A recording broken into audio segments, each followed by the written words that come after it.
Municipal ఎన్నికలు ముగిసాయి లేదో తెలంగాణ జాగృతి అధ్యక్షురాలు కల్వకుంట్ల కవిత కాంగ్రెస్ పార్టీ మీద యుద్ధం ప్రకటించారు. ఇవాళ ప్రజాభవన్ అంటే మనకు కాంగ్రెస్ గవర్నమెంట్ వచ్చిన తర్వాత గతంలో ప్రగతి భవన్గా ఉన్నటువంటి ప్రగతి భవన్ను దాని చుట్టూ ఉన్నటువంటి కంచెలను తొలగించి కాంగ్రెస్ గవర్నమెంట్ దాన్ని మహాత్మా జ్యోతిరావు పూలే ప్రజాభవన్గా తీర్చిదిద్దడమే కాకుండా దానిలో వారంలో 2 రోజులు ప్రజా విజ్ఞప్తుల దినంగా ప్రకటించి ప్రజల నుంచి వివిధ సమస్యల నుంచి అర్జీలు స్వీకరించి వాటి పరిష్కారాన్ని కృషి చేస్తూ ఉన్నది. అయితే ఈరోజు మంగళవారం కాబట్టి మంగళవారం అట్లాగే శుక్రవారం వారంలో 2 రోజులు ప్రజల నుంచి విజ్ఞప్తులు స్వీకరిస్తున్నది సీఎం ప్రజావాణిగా దాన్ని నిర్వహిస్తున్న పరిస్థితి కనిపిస్తూ ఉంది. అయితే ఈరోజు ప్రజావాణికి కల్వకుంట్ల కవిత అట్లాగే వివిధ జిల్లాల నుంచి వచ్చినటువంటి జాగృతి మహిళా నాయకురాలు పెద్ద ఎత్తున ప్రజాభవన్ గేటు ముందు బైఠాయించి ఆందోళన నిర్వహించారు.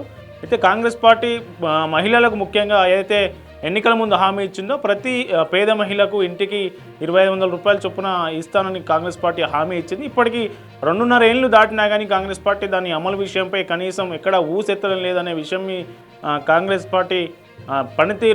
పార్టీ తీరును మహిళల పట్ల ఆ పార్టీ అధికార పార్టీ తీరును ఎండగట్టేందుకు జాగృతి మహిళా నాయకురాలు పెద్ద ఎత్తున అక్కడికి చేరుకొని బైఠాయించారు.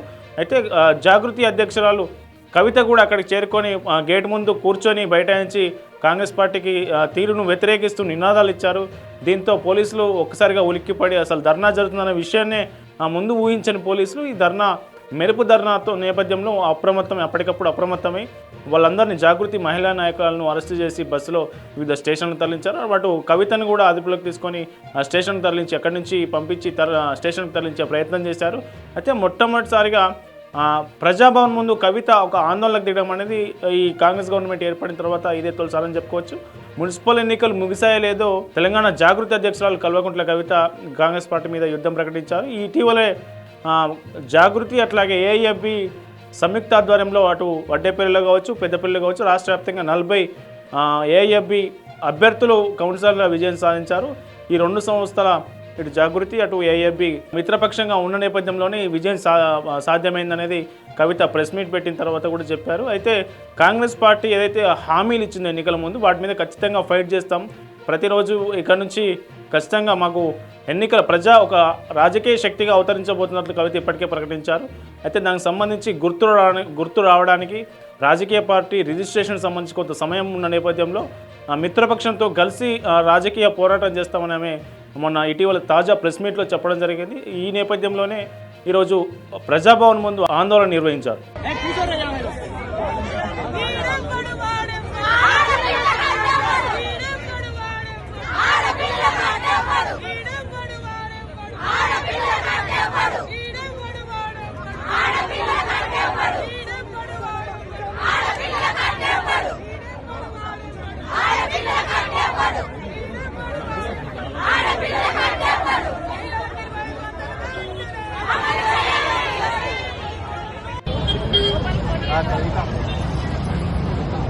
కొంచెం బ్రేక్